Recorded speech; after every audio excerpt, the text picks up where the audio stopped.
What is going on, everybody? Welcome back to All Sports Talk with Peter Burtnett. I know I've been away for a couple months, and I know I've made a video like this previously, but this time, genuinely from the bottom of my heart, I want to get back to producing content on this channel with at least some meaning behind it. I'm not going to put any sort of timetable on it. I think it's been about 2 months since I posted my last video. But it's a time now in the summer where things have slowed down a little bit with my job as a sports editor at the Nonpareil in Council Bluffs, Iowa, and the Sarpy County Times in Sarpy County, Nebraska. And so I finally have some time to put this video together, and I want to get into it. And in this episode, I'm going to be diving into some of the storylines that I anticipate for the college football season.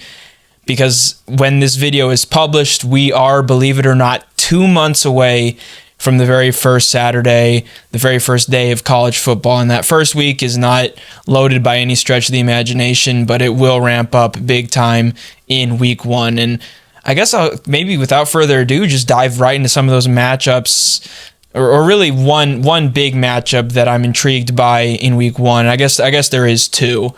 The first one is Coach Prime making his coaching debut at Colorado with a road game at TCU.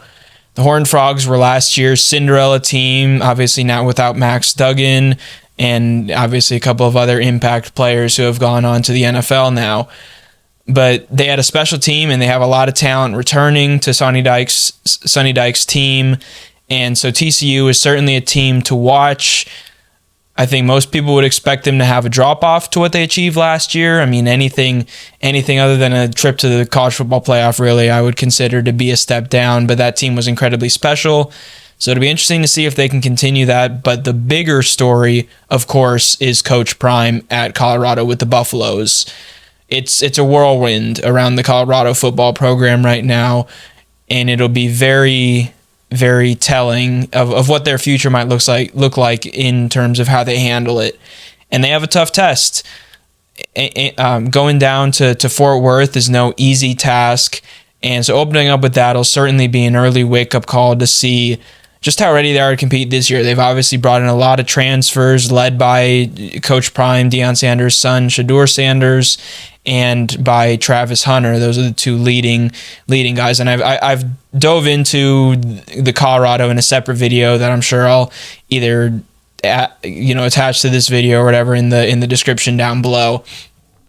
But that matchup is on the list, September 2nd. Already add it to your calendar, because that will be a big time game, and it'll be most likely in prime time.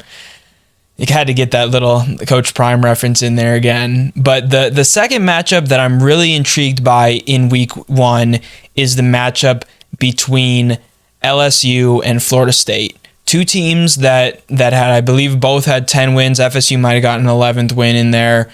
But both made major strides forward, and both have a good amount of talent returning. Brian Kelly, in his first year, already had LSU playing at a high level, led them to a win over Alabama, which was huge. That overtime win was absolutely incredible. And so that matchup is big. Florida State, their first 10-win season, I think, since 2016. And an interesting note on that I was thinking of when I was planning out this video a little bit, was that the season after they last had 10 wins, which again was 2016, that was only a few years removed from their national championship. They're now, as of this year, 10 years removed from that 2013 national championship. And they're going to have expectations this year. Mike Norvell certainly has earned those expectations and the pressure that comes with it. But Florida State, when they had that season, they lost DeAndre Francois, I think, in the first game, but they ended the season 5-7 after winning 10 games the previous year. So the focus for the Seminoles will be if they can build on what they were able to achieve last year, or if they take a step back. And whether it's as dramatic as that last time was, but they were kind of in the dark for a few years after that season. I don't think they achieved more than 7 wins until what they did last year. So both of those teams are in the limelight. And then a week 2 matchup with a couple of teams that I'm intrigued by in kind of more of a negative light, and that's Miami against Texas A&M. Both teams, maybe weren't expected to be college football playoff teams per se, but Texas A&M was 6 in the preseason or week 1 poll, and Miami was also expected, Mario Cristobal going in there, to have a really good season as well. But both teams nosedived. They both finished 5-7. And so what both of those teams are able to do, Jimbo Fisher's seat is warming up a little bit. In 2020, in the COVID season, he took them to a 9-1 season. And the year after that, I think there were 8 and 9-4 or something around there, around 8 wins. And for Miami, obviously bringing in Cristobal after the success that he had at Oregon, were expected to do well, but failed to live up to those expectations. So that's a very interesting week 2 matchup. It'll set the tone for both teams, really. If whichever team is able to earn a victory will be in a great position moving throughout the rest of the year. Doesn't mean that they're going to be able to carry it the rest of the way. But those are a couple of the early season matchups. And then a couple of storylines out of the SEC that I have my eye on. Number 1 is the team that is the reigning number 1, and that's the Georgia Bulldogs, back-to-back national champions. Last time a team three-peated was all the way back in the 1930s. The Minnesota Golden Gophers were the last team to do it, I believe, back in the 1930s. So it has been a long time. Going back-to-back has been a very difficult feat to achieve. Alabama was the last team to do it in 2011 and 2012. So the Bulldogs have a lot of pressure, but they lived up to the billing and the pressure that comes with it last year. And they even, some places that I've seen looking around, consider what they had a rebuilding year on defense at least last year. And they still, they completely dominated everybody. As you can see here, as a Buckeye fan, growing up in Ohio, that what was it, Sugar Bowl, or I think it was the Peach Bowl, and was certainly not the outcome that I wanted to see, but definitely the best team to play against Georgia. I think the way that the Buckeyes are built is catered to competing with those teams like Georgia and Alabama, and then doesn't quite line up with what Michigan's doing, which is maybe a little bit more of a ground and pound style of play, and just a really hard-nosed defense and a ground game that's tough to stop with a really good O-line that we've just completely struggled against. So that's probably for another video. I might even get my friend Joseph on to talk that one, because he's a Michigan fan. We're eyeing some things, some potential projects or just ideas about surrounding the Ohio State-Michigan rivalry. So that's exciting as well. But back to the SEC, you've got Georgia going for the three-peat, and I know they have a lot of questions, especially at quarterback after leaving Bryce Young, and even on the defensive side with Will Anderson, both top 3 picks in this year's draft. Losing both of those guys are 2 huge pieces to replace.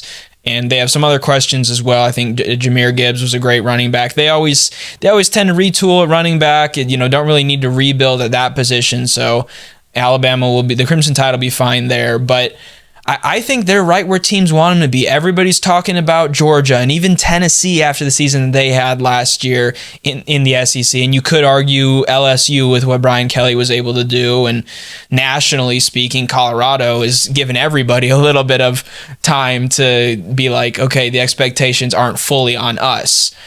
And so I think Alabama is right where they want to be. Nick Saban, I think, operates very well, probably at his best with the rat poison is what he's called it in the past, but where, and maybe it's not even that people are talking bad about Alabama, but when they're being doubted, Saban just knows how to motivate those players and get them into a place where they have that chip on their shoulder, even though a lot of those guys are 5-star recruits and among the best in the country.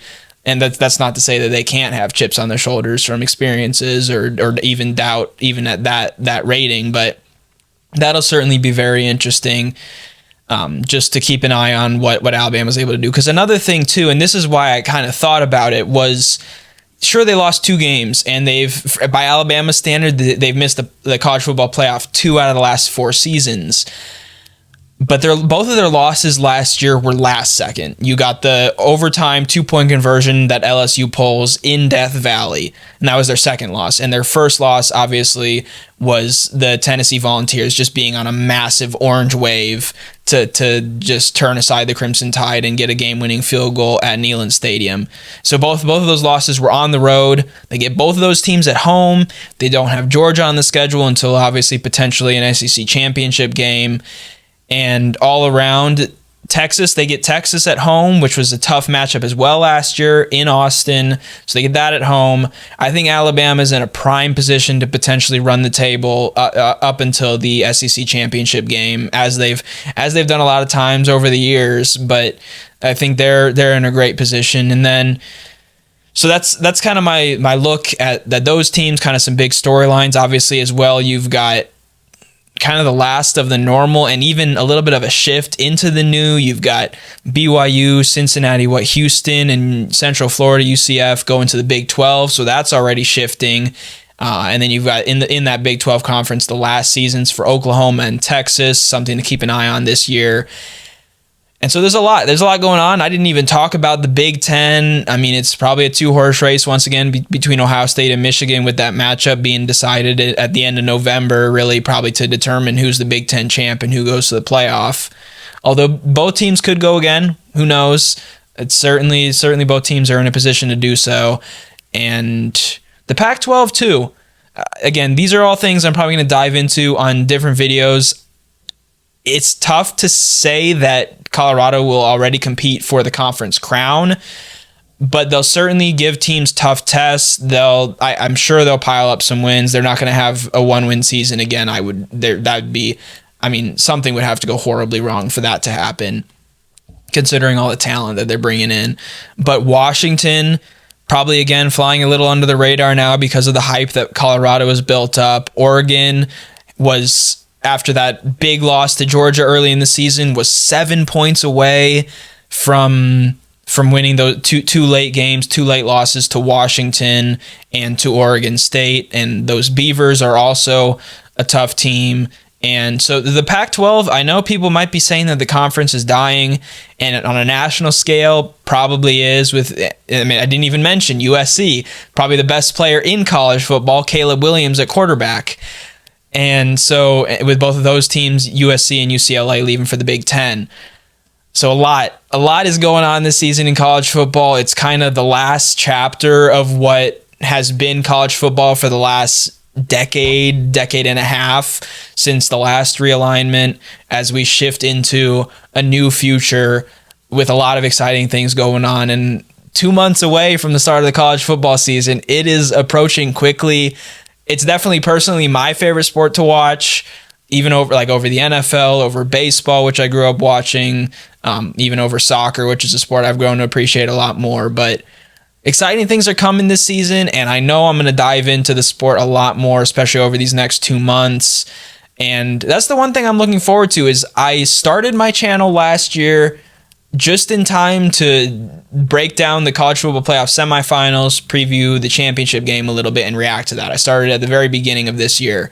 So I'm excited to have this opportunity opened again. Editing, I was never really deep in editing. That's one thing I probably won't have much time to do, which is why I like kind of this talking, where I could probably pop up some, pictures here on either side of me. But really, it's me talking to you guys, the audience, talking college football, especially. It seems like that's what the small audience that I've built enjoys watching the most and hearing about.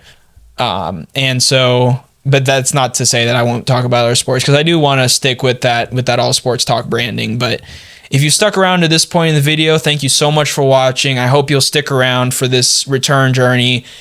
And this time, I'm serious about putting out content. I will do what I can in my power to prioritize this channel, to set aside time at least, every week or every couple of weeks, especially in these summer months when things have slowed down a little bit for me, to put out some content and to really talk with you guys. I mean, I'd love to see comments and even make videos or shorts reacting to some of those comments, some of your thoughts on the college football season ahead, because I know there's a lot I probably left out in this video. I tried to, even at least mention all the big storylines, or as many of them as I could. But we're coming up on 15 minutes here. I think with light editing, that's a good timetable. Some might be a little bit shorter, but again, long outro here, kind of blabbering on. If you stuck around, thank you so much for this 2-month overdue return to All Sports Talk. This is your host, Peter Burnett, signing out. Peace.